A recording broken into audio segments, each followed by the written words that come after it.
series and these books.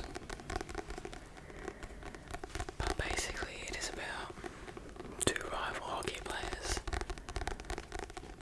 who, I guess it's like an enemy to lovers kind of trope. They say that, but really they got together from so early on, so they didn't even have time to become enemies. But I guess because they were on different hockey teams, they were already kind of just inherently rivals anyway. So, Ilya Rozanov, Shane Hollander. Now, I haven't read the book, but like I said, I've seen the TV show, so I know a fair bit, and I'm really keen to read these books so that I can get more of the story.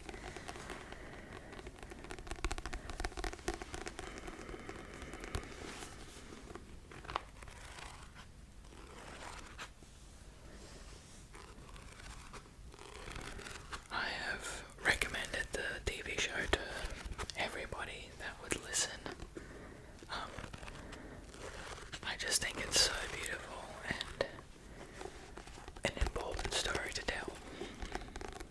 I am well aware that there are no openly gay male athletes, and I think statistically speaking, we just know that there are some gay men that are not out, and it's very well known that they are it's not well known, but it's well theorized and talked about that they aren't out because of the homophobia that is in sports. I understand that everyone wants to insult the opposite team, but I think, using gay and all that kind of stuff as slurs is just, I don't know, get better insults, get more creative. But anyway, that's another. It's a really nice story, and there's definitely lots of highs and lows and lots of moments where you don't like one character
effects of trauma can be devastating for sufferers, their families, and future generations.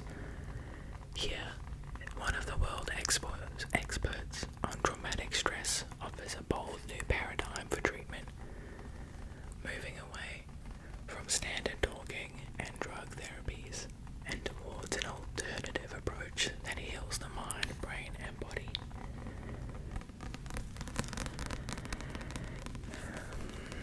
So, not that I don't necessarily believe in the more conventional routes of therapy and medication if and when it's needed, but I also do think it's important to, use these types of other remedies, treatments, therapies in conjunction if they are safe for yourself, obviously.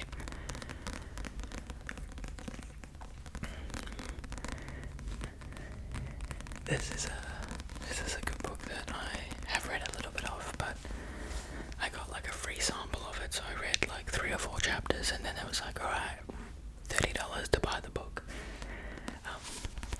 And that was just online, like for my phone, so I was like, nah, I'm all good, I'm just gonna get the physical copy from a local bookstore for probably half the price. And you know what, it wasn't half the price, but I would still much rather give a local bookstore my money. So I paid $30 at a bookstore, and now I have the physical copy, and I can make ASMR with it. So who's the winning now?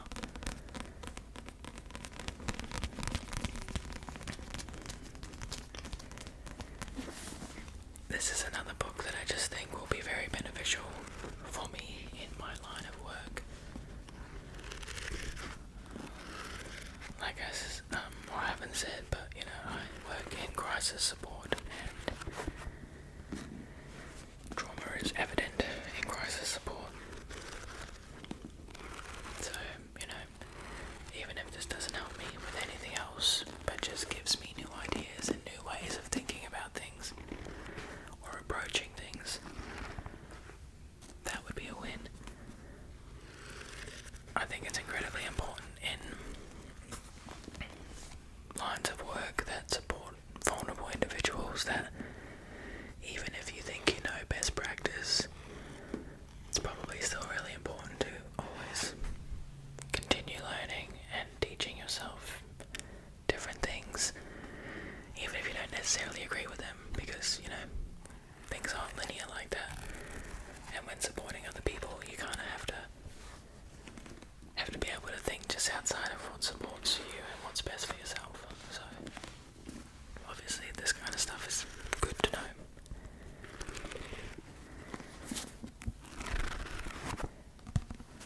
Yeah. The body keeps the score. The body keeps the score.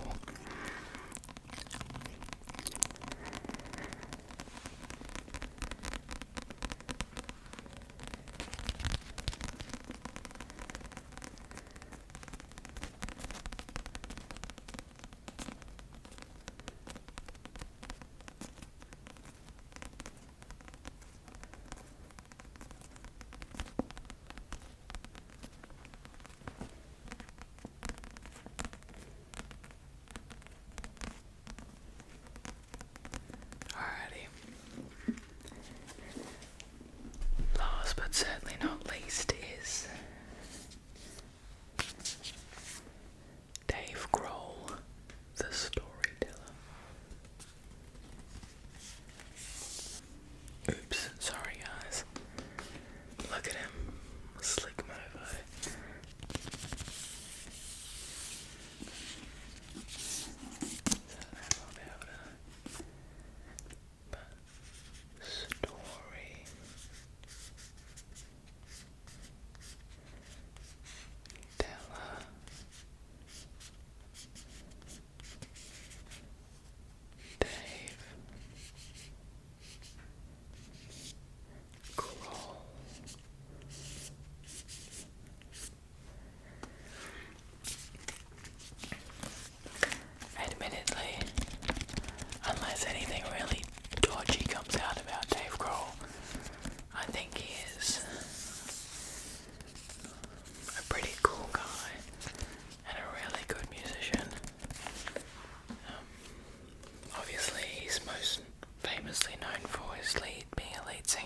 the Foo Fighters, and also the drummer of Nirvana.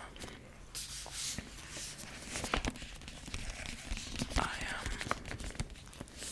also really like his activist work.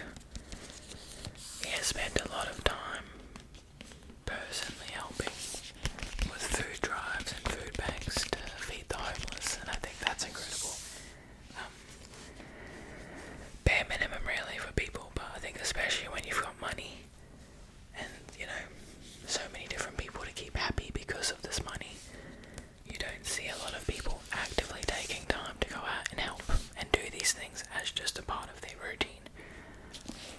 And I'm sure there are a lot of celebrities doing that and not publicising it, and that's incredible. It's exactly what should be done, but it's just nice to see, humanity in people who have so much money.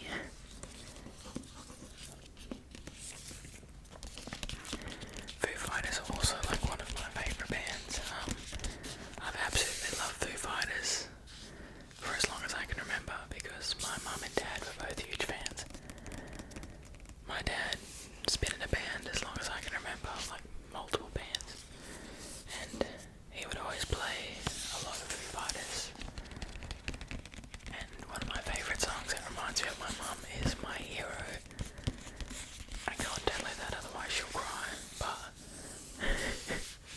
it's definitely an incredibly good song, and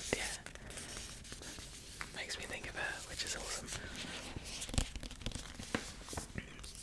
I'm really excited to read this book. Once again, read a couple chapters, and then was okay, cool, I gotta get this. And this was gifted to me, I'm pretty sure by my mum, or actually Jamie, maybe my partner. I can't remember. That's not good, but either way, very grateful for whoever got this for me because it is definitely high on my list of wanting to read.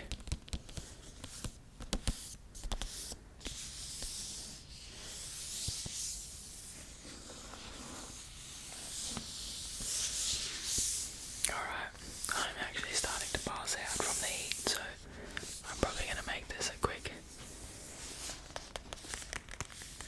video, but thank you so much for watching me ramble about some of the books I want to read. If you've got any recommendations of books you think I'd like, please let me know. Always happy to add more to the list.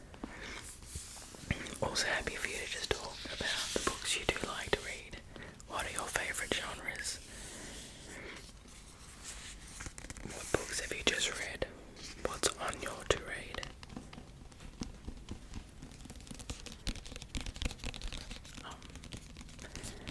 Very interested in hearing it all. But thank you so much